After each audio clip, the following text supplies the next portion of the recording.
Rebuilding has unfortunately been a Jewish tradition. We have faced disaster and destruction many times before, and we have learned how to create anew.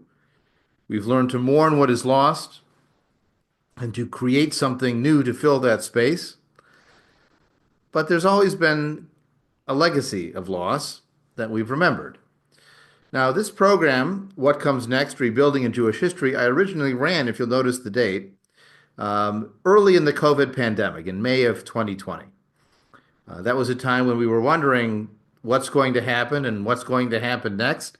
I thought it would be useful to have some background in the Jewish experience, and perhaps this might provide a template for the world, or at least for Jewish people, in grappling with these concerns at that time.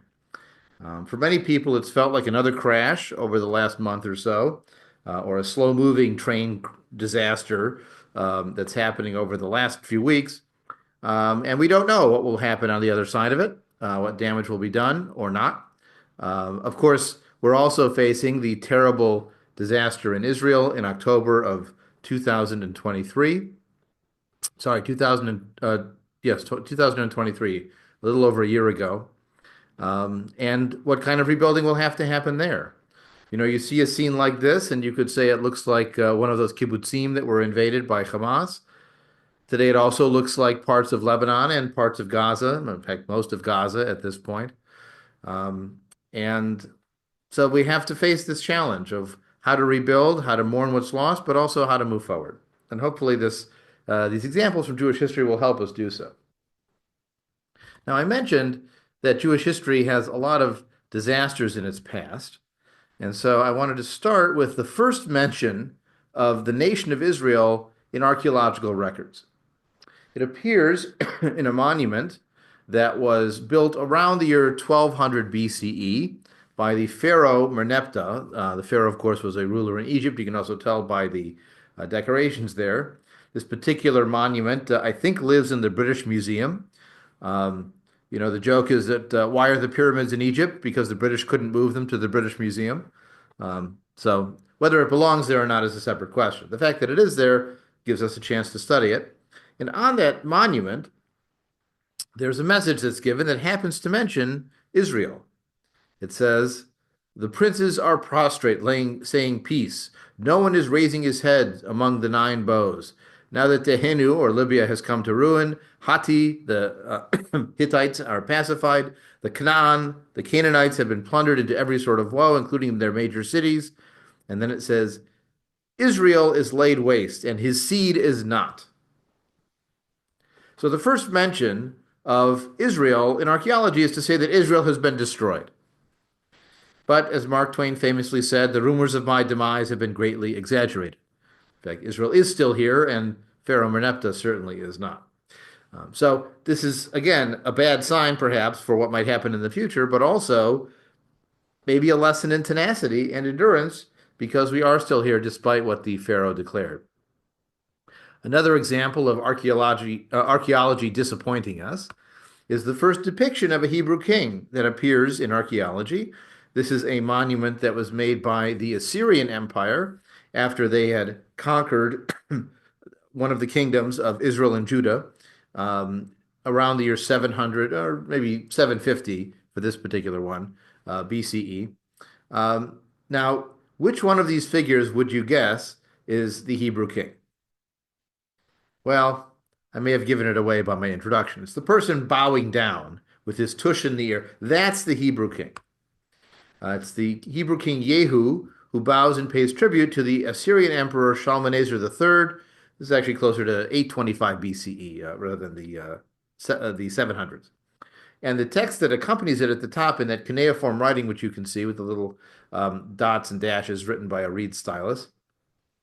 I received the tribute of Yahweh, which is Yehu, son of Omri, who was a very well-known king of that northern kingdom. Silver, gold, a golden bowl, a golden vase with pointed bottom, golden tumblers, golden buckets, tins, a staff for a king, and spears. And of course, the physical tribute of the king bowing down to the Assyrian emperor. Again, not a particularly auspicious beginning, being a tribute vassal state to a larger empire. And ultimately, the kingdom of Israel, the land of Omri, will be destroyed. But it is, again, that lesson that they may be destroyed, but we are still here. The key question when facing this kind of tragedy is what happens next?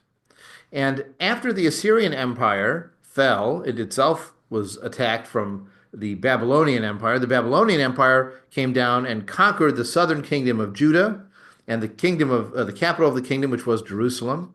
They destroyed the temple that was there, and they took the leadership of the people away into exile all the way back in Babylonia, which is in what today is Iraq, the territory called Mesopotamia, or the land between the waters, between the two rivers of Tigris and Euphrates. Now, while the elites were in Babylon, they lamented, they mourned. In Psalm 137, by the rivers of Babylon we sat down, we wept when we remembered Zion, that hill in Jerusalem that's emblematic of the entire territory. So they were mourning their loss, the disaster. On the willows in that land we hung our harps. For there those who led us captive asked us for song. They tormented us and demanded songs of joy. Sing us one of the songs of Zion. Demanding a kind of minstrel performance from these captives. But the key question they had to ask themselves was, how can we sing Yahweh's, our God's song in a foreign land?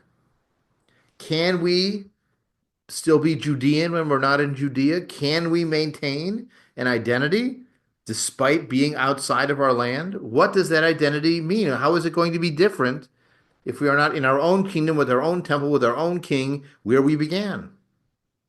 If I forget you, Jerusalem, let my right hand forget its skill. Let my tongue stick to the roof of my mouth. If I don't remember you, if I don't prefer Jerusalem above my chief joy.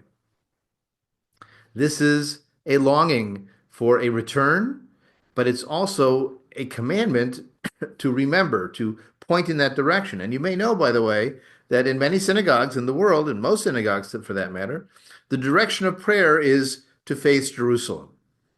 For many, it's to face the east because that's the right direction, but for others, it's southeast or some other orientation. Just as Muslims face Mecca, Jews face Jerusalem. Remember Yahweh, the God of the Hebrews, against the children of Edom, who said, raise it, destroy Jerusalem to its foundation. Daughter of Babylon, doomed to destruction, he will be happy who rewards you as you have served us. Happy shall he be who takes and dashes your little ones against the rock. Well, sometimes remembering and looking forward can cause desire for revenge and retribution. That's exactly what's expressed in this particular psalm. So here we have a moment of looking back at the land, remembering the destruction, but also wondering, what do we do now? How can we sing this song in a new land, and what will be different about it? Now, throughout the Jewish calendar, there are many holidays that are designed to remind you of these kind of destructions. So, for example, on the 17th of Tammuz, which happens over the summer, it remembers the walls of Jerusalem being breached by the Romans in rabbinic thought, although they sometimes project it back to the Babylonians, but it really is the idea of the Romans breaching those walls. The fast of the Tisha B'Av, the 9th of the Av, is claimed to be the exact same date on which both Jerusalem temples were destroyed. The first temple by the Babylonians around 586 BCE, and the second temple by the Romans around 70 of the Common Era. The claim is they were both destroyed at the same date exactly. In any case, it's the day on the Jewish calendar when those destructions have been recalled, with mourning and lamenting. There's even a book that's read called the Book of Lamentations, which you can find in a Hebrew Bible. It's all about remembering destruction. There's also a fast that happens even in the middle of the high holidays. The first of Tishrei is Rosh Hashanah, and then you've got the second day of Rosh Hashanah if you observe that, and then the day after that, there's a fast day. It remembers a rebellion against the Babylonians, after which the governor of the Jews was installed by the Babylonians, and then the people rebelled against him and killed him, and it's a whole sort of civil war dynamic there. That is also remembered as a fast day, even in the midst of the high holiday observance. There's another fast that occurs later in the Jewish year called the Fast of Tevet. This claims to remember when the Babylonian siege of Jerusalem began, even though its origins may have been a different fast purpose. That's how rabbinic thought remembered it. Hanukkah, of course, is a celebration, but it remembers the persecution of Jews in Judaism happening under the Syrian Greek Empire, the Seleucid Empire, in the second century of the before the Common Era. There's another fast connected to Purim. Purim again, happy holiday, right? But it's only happy because we were delivered from disaster by the heroism of Esther and Mordecai. And there's even a fast of Esther that's prescribed for the day before Purim taking place. The day before Passover, also Passover, big holiday, right? Lots of food, right? The firstborn have a special fast prescribed for them, remembering the 10th plague that kills the Egyptian firstborn, and also, of course, the death of the Hebrew children at the beginning of the story where Moses is saved in the basket of the bulrushes. And then, even in the middle of summer, the holiday called Lag BaOmer, which is often marked by bonfires and other kinds of celebratory moments, is thought to be remembering the end of a plague that killed many students of Rabbi Akiva. This is closer to the year 130 BCE during the Bar Kokhba revolt period. So here we have all these observances throughout the Jewish calendar, distributed throughout the calendar, that mark these disasters. And that's not to mention the modern observance, which was declared in the 1940s and actually early 50s by the nascent state of Israel called Yom HaShoah, or Holocaust Memorial Day. And there's also Yom HaZikaron, Israeli Memorial Day, remembering fallen soldiers and victims of terror. So there are many dates in the Jewish calendar remembering disaster, even as there are many celebrations too. Now, you may have heard that joke that after every holiday, we can summarize it in a few words. They tried to kill us, they failed, let's eat. That's sort of the joke version of it. Someone actually made a chart that details whether or not that's accurate for the holidays. Did they try to kill us? Are we still alive? And then let's eat. But you'll notice that very few of them actually hit the yes on all three. Hanukkah is yes, they tried to kill us. Yes, we're still alive. Yes, let's eat. Purim, yes, they tried to kill us. Yes, we're alive. Yes, let's eat. And Passover, yes, they tried to kill us. Yes, we're alive. Yes, let's eat. But many of the others fail on one of those.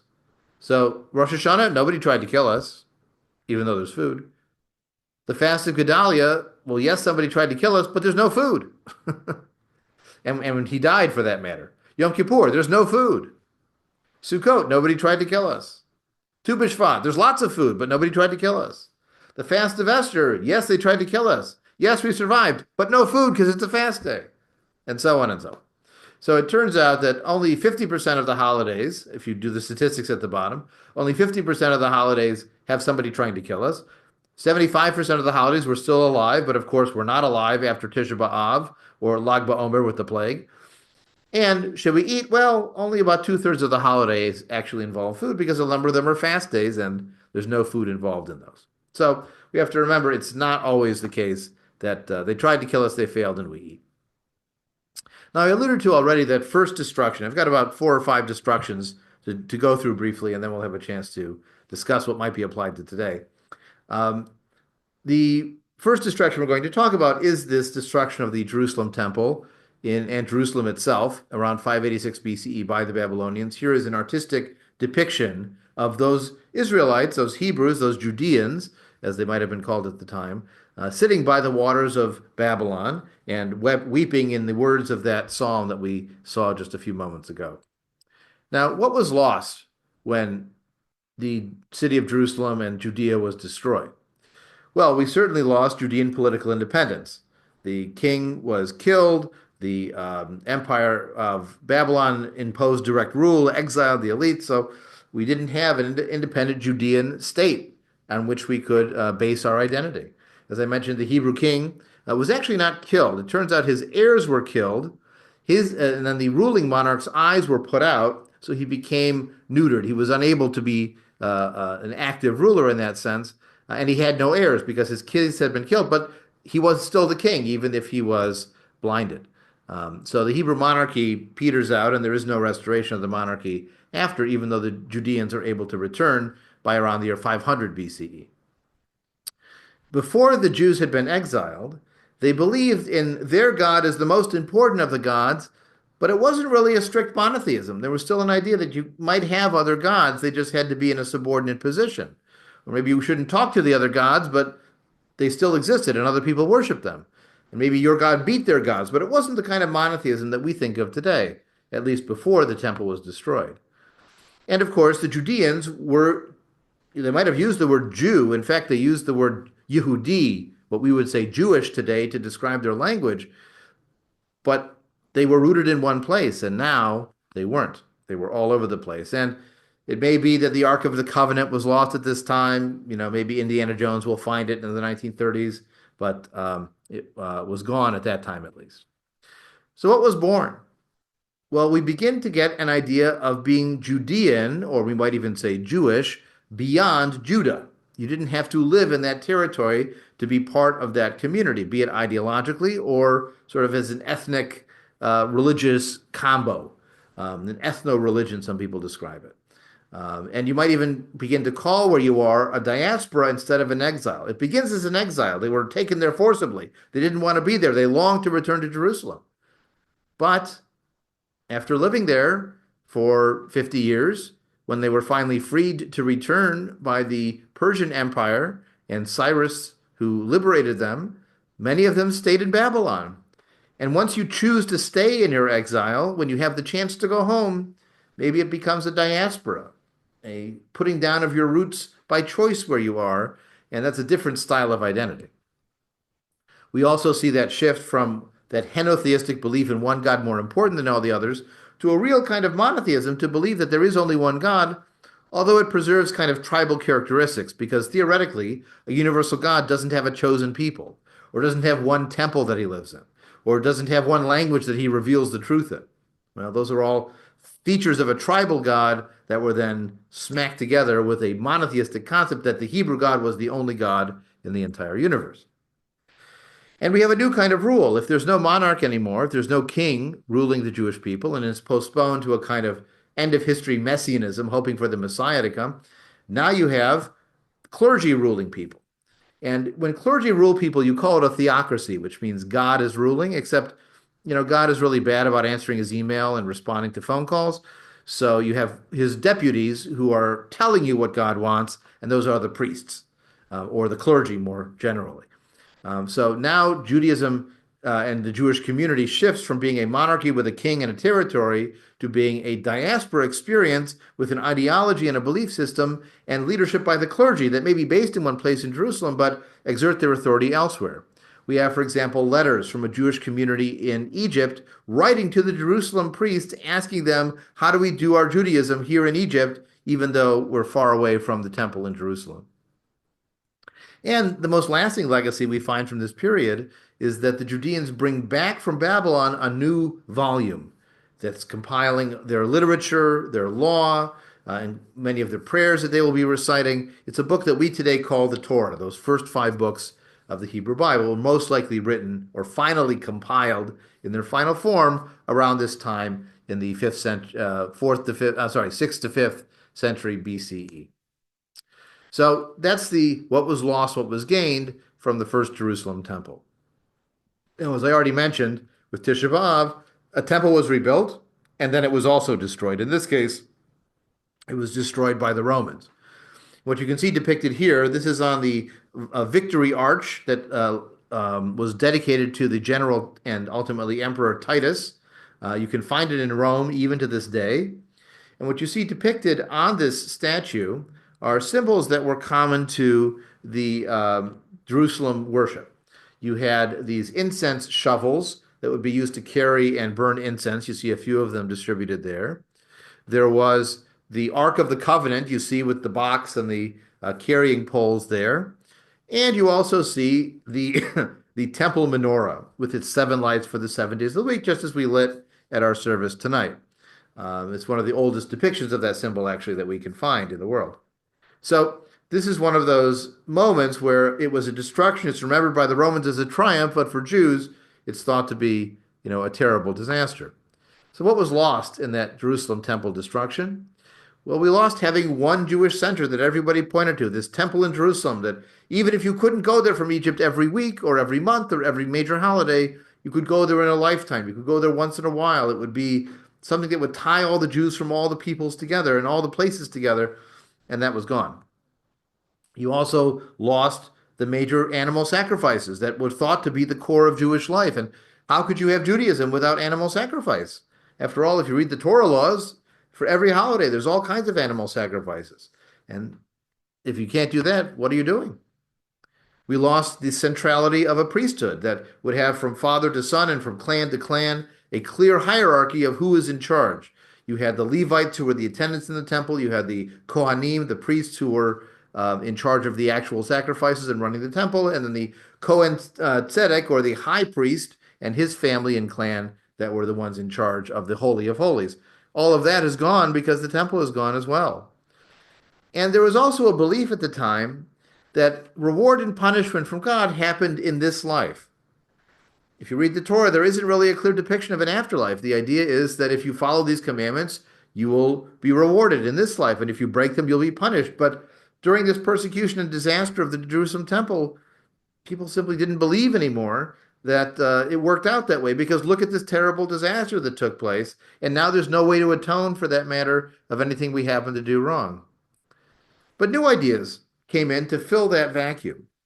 We had the creation of a decentralized Judaism, the idea that an oral Torah, a word of mouth discussion, debate, and argument could also produce some kind of revelation to maintain a connection with God even after the written Hebrew scriptures were closed. And also the idea that you could be just as Jewish at your synagogue long, long away, far, far away from Jerusalem as you would have been if you had been in Jerusalem itself, because with no temple there, you're not missing anything. You can do just as Jewishly in Alexandria or in Caesarea or in Babylon as you could have done in Jerusalem, because with no temple, there's no hierarchy of Jewish place anymore in that sense. We also had to transform Jewish practice. So now you can't offer the sacrifices, but maybe you can offer sacrifices of words. You can recite certain prayers. You can even read the text of the Torah that told you what the sacrifices would be, as if to say to God, I know what I'm supposed to do, even if I can't actually do it. Here's one example. There's two sayings in this rabbinic collection called the Sayings of the Fathers that seem very similar. The first one said, on three things the world stands: on Torah, the written revelation; on the avodah, on the divine service, thought to be the service in the temple; and on gemilut chasadim, on acts of loving kindness. But another version of that in the same book says three things the world stands on justice, on truth, and on peace. So maybe the ritual practice, the divine service, maybe those are less important than other values, ethics, and practices, or on this vague category of acts of loving kindness. With all these things the world stands on, if one of these legs is removed, the divine service no longer being able to be done with animal sacrifice, then maybe we can still persevere. Now we also have this concept of, instead of having the priesthood tell you what to do, you have a religious law. In Hebrew, it's called halakha, that tells you what to do. It gives you rules for ethical behavior, for contracts, for marriage and divorce, as well as for ritual purity and how to observe holidays and what dietary laws to practice. It's all included.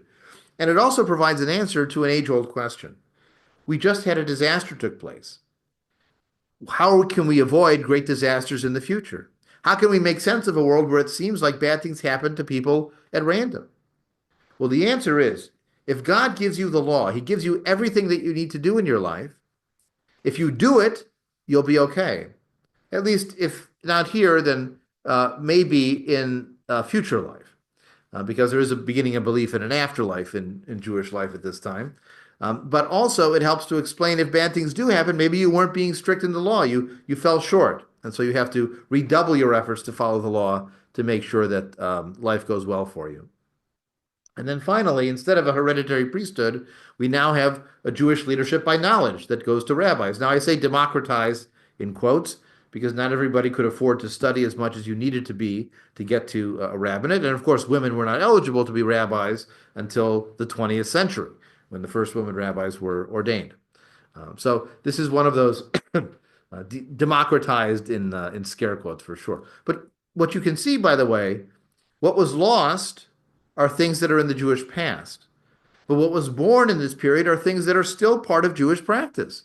The decentralized Judaism, the prayer instead of animal sacrifice, the concept of a Jewish religious law survives for many Jews. And even if it's seen as cultural practice, that survives for many more. And the concept of having rabbinic leadership as opposed to hierarchical and hereditary clergy, that also is the dominant style today. Now, fast forward about 1500 years, and we have the destruction of the Jewish community in Spain, which had been very successful for many centuries, from the Muslim conquest around the year, let's say, 900 or 800 of the Common Era, all the way until this period. There had been Jews who either had been there under the Goths or came in with the Muslims, and they had a very fruitful and successful life there. Many of them learned to speak the native language, which was a medieval version of Spanish. It later became the Jewish language of Ladino. They also spoke Arabic to be in conversation with the ruling powers at the time. They became involved in court politics. They were successful in commerce. They were negotiators because they could speak many languages. They often served as advisors to both Muslim and to Christian rulers in different times and places. It was a kind of a golden age for Jewish, the phrase is conviviencia, living together with all these different cultures in one place. But beginning with first a fanatical Muslim invasion from the south, called the Almohad invasion around the year 1200 of the Common Era, and then the beginning of the Reconquista, the reconquest of Spain in the 13th century, and the birth of the Inquisition at the end of the 14th century.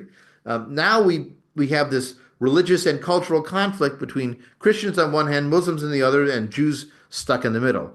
At times, Jews would flee the Muslims to Christian areas. At other times, they would flee Christian areas for Muslim areas like Granada. In the end, by the end of the 1400s, you have the famous expulsion from Spain in 1492, where Jews are told you must either convert or leave. And then 5 years later, in 1497, they are told from Portugal that they must convert or leave. In fact, they're not even given a chance to leave in many cases. They're forcibly converted and not allowed to leave for another 20 or 25 years. And it's only gradually over the next century or two, through the 1500s and the 1600s, that thousands of Sephardic Jews manage to leave from these kingdoms that have been oppressing them and forcing them to live as what are called secret Jews or crypto Jews. You can see with the arrows migrations in the 15th and to 17th century in the red, or in the blue in the 17th to the 18th century, where at first they wound up in southern Europe, throughout the Mediterranean, both in North Africa, in the Ottoman Empire, Thessalonica, or Salonika as the Jews call it, and Izmir in Turkey proper were very major centers. Istanbul, of course, as well. You notice they also infiltrated into the Balkans, and substantial Balkan Jewish communities that continued to speak medieval Spanish into the 20th century were there until the Holocaust. You'll also notice that there are migrations even further into Central Europe, and then migrations back into France and into England, into Holland as well, where the dominant community there was Sephardic Jews in the time of Spinoza, for example, in the 17th century. So the Sephardic Jewish world is spread all throughout Europe and even into the New World as well. You'll notice in the listing of countries where there are Sephardic Jews today, it includes a good number in Mexico, in Brazil, in Argentina, as well as a fair number in France, and of course, the large majority are in Israel. So, what was lost in this expulsion from Spain and Portugal? Well, what was lost was this multicultural dialogue experience that I described, with Jews living with Muslims, Arabs, and Christians, the Spanish having this multilingual experience, but also this multicultural experience that would often influence each culture in turn. Jews began to develop secular poetry in this period, imitating Muslims and Latin language poetry as well. They had for a time access to Arab political powers. They were advisors, viziers to local caliphs and rulers that gave them the ability to ensure safety for their own community. And of course, they were centralized in this one Sephardic Jewish community, where now, through this exile, through that dispersion, they had to move. And they were able to publicly express their Jewishness during this period, where, starting with the persecutions of the Inquisition that are beginning to chase what they call secret Jews, and then the forced conversion that took place in the end of the 1400s, large numbers of Jews have to hide their Jewishness in public, and that creates all kinds of problems for them and for the Jewish community, obviously, writ large. What was born out of this, though, was the dispersion of Sephardic Jews all over Europe and then ultimately all over the world. You may still find Sephardic Jewish communities in Seattle, Washington, for example. There's a sizable community. You'll still find some in Istanbul. But again, the large majority of these Sephardic and Eastern Mizrahi Jews are found in Israel. The Sephardic Jewish community was particularly inclined toward Jewish mystical thought. They were very attracted to Kabbalah, reading the Zohar, which is a book of Jewish mystical literature. But they also had a kind of skepticism to them. Many Sephardic Jews were willing to question the clergy because they had been raised to not believe what the priests said. Their parents said, you have to go to this Catholic school, this Christian school, but they're not telling you the truth. Well, when they find themselves in Amsterdam or they find themselves in Italy and they meet rabbis, they say, well, prove it, Rabbi. And the rabbis aren't used to getting challenged in the same way. There's a reason why not only Spinoza, of course, most famously, but Juan del Prado and Uriel da Costa and a number of other figures in Amsterdam, particularly from that Sephardic community, expressed skepticism of the main beliefs of Rabbinic Judaism, including the very idea of an oral Torah. They've learned that skepticism from their experience with being secret Jews. They also begin to express their Jewish identity beyond religious belief. After all, their outward religion had been Christian, their Jewishness had to be something else. And maybe it was in the food that they ate or didn't eat, and the language that they spoke. That Ladino language becomes its own identity, independent of whatever belief or ritual practice you follow. And the last is sort of a conceptual idea. For a long time, Jews imagined that they were living in intermission. There was the days where there was a kingdom in Israel, and right now we're in the intermission, waiting for a Messiah to bring us back to Israel and build a new kingdom and build a new temple, and that'll be history. But the experience of these Sephardic Jews having been expelled meant that they were living history now and not just in this idealized, potentially supernatural future. I want to play for you a short song. It's a poem. It's a song called Quando el rey Nimrod, when the king Nimrod, and you'll see there's the translation of the lyrics there. You'll notice it sounds very Spanish. You'll see a lot of pictures of that Sephardic Jewish culture and their artwork in this video. But notice what story this is describing: the king Nimrod who wants to kill Abraham, our father, who's born. But you might notice some similarities with some other cultural motifs in this song.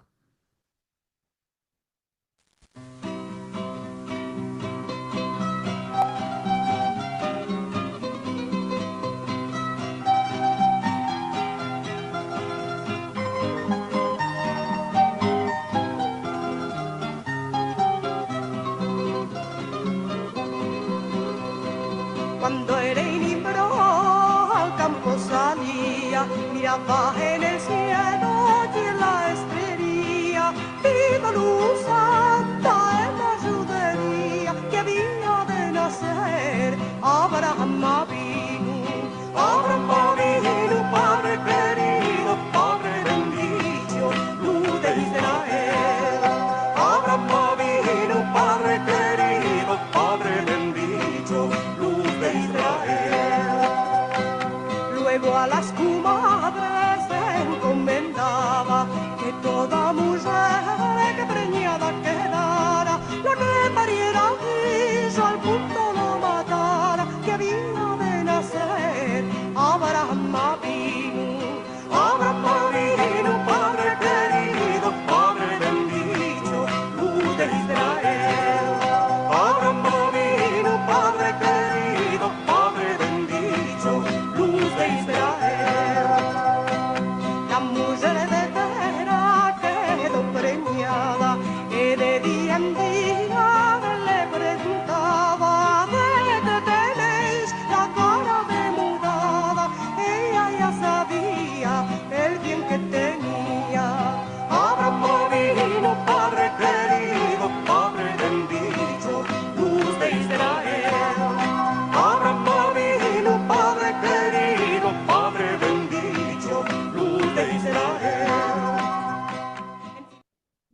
So you get a flavor of that, and you might have noticed some similarities where there's a light over the Jewish quarter announcing the birth of, not Jesus in this case, but Abraham our father. Well, that's again part of that borrowing between the cultures. Now, another major destruction that required some kind of rebuilding were the massive pogroms that hit Jewish communities in Tsarist Russia, and of course, the destruction of the First World War, which was particularly terrible for Jews living in Russia, Ukraine, and Poland. Both the war itself and also the Bolshevik Revolution, the war between the Reds and the Whites, which particularly was sometimes targeted against the Jews who were thought to be sympathetic with the Bolsheviks. And you can see that millions and millions of European Jews left Russia and traveled all over the world. You've got over 1.7 million coming to the United States, 240,000 going to Western Europe, but tens of thousands going to South Africa, Australia, South America, even to Canada. And large numbers that wound up in Central and South America and Canada wound up there because after 1924, the Jewish immigration laws were changed. The walls were sort of put up and closed, and Jews could no longer get in great numbers to the United States, so they wound up in other countries instead. Again, shades of current events about 100 years later. Now, the effect of this destruction was to challenge all faith and hope in many things. Um, the poet Chaim Nachman Bialik, who went to the site of the, I think it was the Kishinev pogrom, maybe it may have been Odessa, I can't remember, wrote this poem called The City of Slaughter, describing what he saw there, blood and brains and burning, destruction. And then he asked the big picture questions. He noticed here on wreckage, the bottom half here, on wreckage doubly wrecked, scroll heaped on manuscript, fragments again fragmented. It's like a shattered world, where it's been not just the destruction, but the destruction of my faith in what? Society, humanity, God, religion, promises, tradition. And you notice here on the right side here, the second column, for God called upon the slaughter and the spring together. The slayer slew, the blossom burst, and it was sunny weather. You will flee to a yard, observe its mound. Upon the mound lie two, and both are headless, a Jew and his dog. The self-same axe struck them both, and both were flung upon the same self-heap where swine seek dung. Tomorrow the rain will wash their mingled blood into the runners. It will be lost in the rubbish heap. Its cry will not be heard. Right? There's nobody listening to help. And whether you were a chosen people of the Jew or a dog, you were killed in the street. This is that destruction of hope. It was also a destruction of a community because that centralized Ashkenazi world where there were millions and millions of Ashkenazi Jews who all spoke Yiddish, who were all living in the same territories, that becomes dispersed all over the world. And, maybe that's a positive because you can find Yiddish speakers everywhere at that time, but it's also a dispersion that leads to disconnection, families being torn apart in different places all over the world. There was also, at least in Western Europe, a confidence that maybe there was a hope we could be integrated. There's a famous poet named Yud Lamed Gordon who wrote a poem about Russia in the 1850s saying, be a man in the street and a Jew in your tent. Your Jewishness can be private. You can be a Russian citizen and give to the country and they'll welcome you. And now you can't. That hope is gone. At one time also in Western Europe, there was a thought that you could separate Jewish religion from Jewish ethnicity, that Jews would be accepted as Germans of the Mosaic faith. But in Russia, with these pogroms, nobody asked, what do you believe? What dietary laws do you follow? What blessings do you say when you... Nobody cared. It was the community you were. That's why you suffered and how you suffered. The Jewish community under the Tsars and before had a sort of unified sense of authority. The rabbis were in charge. The rich people elected the rabbis. There was a sense of continuity. People think of the movie Fiddler on the Roof or the musical as a documentary. It's not quite a documentary. But one of the themes does ring true. We think that the theme of the musical is about tradition. It's actually about the decline and breakdown of tradition, how it falls apart. And that's what happened in this time period. And certainly for many people, like Bialik, they got sick of waiting for the Messiah. And Bialik himself moved to the land of Israel. He said, I'm not waiting for angels to bring me. If I'm going to go, I'm going to go myself. And that's why you have this Ashkenazi dispersion that was born, and that, again, we experience today. The birth of both Zionism as a movement to save the Jews by creating a Jewish state and homeland that they could flee to, and also very active Yiddish language and Jewish focused socialists that also wanted a revolution in society to solve the suffering of the Jews. But in their case, it was a global revolution of the working class, and the Jews would be improved along, the Jewish situation would be improved along with everybody else. We also see the rise of a wide variety of Jewish denominations and identities where it wasn't just traditional or modern.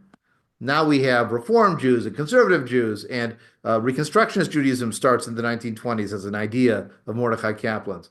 You have Zionist Jews and Socialist Jews who are all Jewish with very different ideologies, very different ritual practices. Their seders for Passover are totally different, but they have a common Jewish root ethnic identity. And we also find the rise of Jewish secularization, where many Jews choose not to be a religious variety of Jewish life and a Jewish practice in their homes. That's the Zionists and Yiddishists, but also ordinary Jews who start doing Rosh Hashanah dinners instead of Rosh Hashanah services. The whole idea of the Rosh Hashanah dinner is itself a secularization. To make a major holiday event at home without a synagogue, well, that was something new and something more secular. And of course, this is also the birth of large numbers of Jews in North America, which we're used to, but wasn't always the case. In the colonial period, Jews were 0.2% of the population.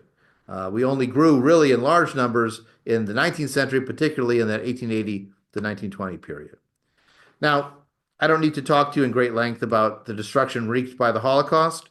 You can see here in this artwork by Shmuel Bach, here's a tree that's not a tree. It's been cut off from the root, and the root itself is on a box that's sort of cobbled together, and it's simply not organic and living in the same way. You notice the back of the tree is held up against a wall that's broken down. It's black and white, and the land is barren. And by the way, if you look closely at the leaves on the tree, you'll see the Jewish star as it was imposed on Jews by the Nazis. This is an echo of the destruction that took place. Or there's this one. You might recognize the artistic reference here to the creation of Adam in the Sistine Chapel. But here, who is created? It's the Holocaust survivor, shaved and in ragged clothing. Behind his head is a bomb. He sits on a pile of debris and garbage, not the verdant hill. There's still a bomb pointing at him to the left. And what is the God who is pointing at him? It's a hand that is human made and hanging by a string. It's an empty space caused by the destruction of a wall. And in the background, you can see the smoke rising. And the blue sky is something people painted, but the real world is gray and dark. That's the aftermath of the Holocaust, a terrible destruction. We lost 1/3 of the Jews in the world and half of the Jews in Europe. The heartland of Yiddish language and culture was destroyed and led to ultimately the decline of Yiddish outside of the most ultra-Orthodox communities that don't want to learn English, so they stick to Yiddish, or Hebrew for that matter, but Yiddish has greatly declined, certainly among secular Jews. I think we lost a belief in the inevitable progress of civilization. Those hopeful optimists couldn't look at this story that was authored by Germany, one of the most civilized countries at the time, and assume that progress would simply be natural. And all those Jews, those secular socialists and Yiddishists and Orthodox Jews, they were all living in one community. Well, as time has gone on, Jews have begun to separate where they live and who they live. And so most secular Jews don't live among Orthodox or ultra-Orthodox Jews, and vice versa.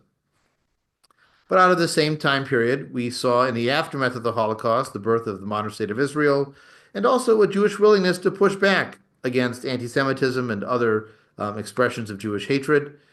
We see an ongoing separation of Jewishness from religion because, again, the ones that suffered were both religious and secular. It wasn't defined by religious persecution. We get a focus, one might even say an obsession, on the fear of Jews disappearing, the desire for Jewish continuity and Jewish survival. And of course, that fear of disappearance comes from either hate, and they want to kill us, or love, they want to marry us, and either could have consequences for Jewish survival, and the demand for Jewish memory to say never again. Of course, the question becomes, is that never again for anyone, or is that never again for us? Well, in the age of COVID-19, we don't know what fully was lost even now and what will be born. In many ways, the dislocation that we experienced over the last 4 years in the aftermath of COVID and through the COVID experience is still playing out in the anger, tension, and social division that we find in the American street and in the American political world and even within families.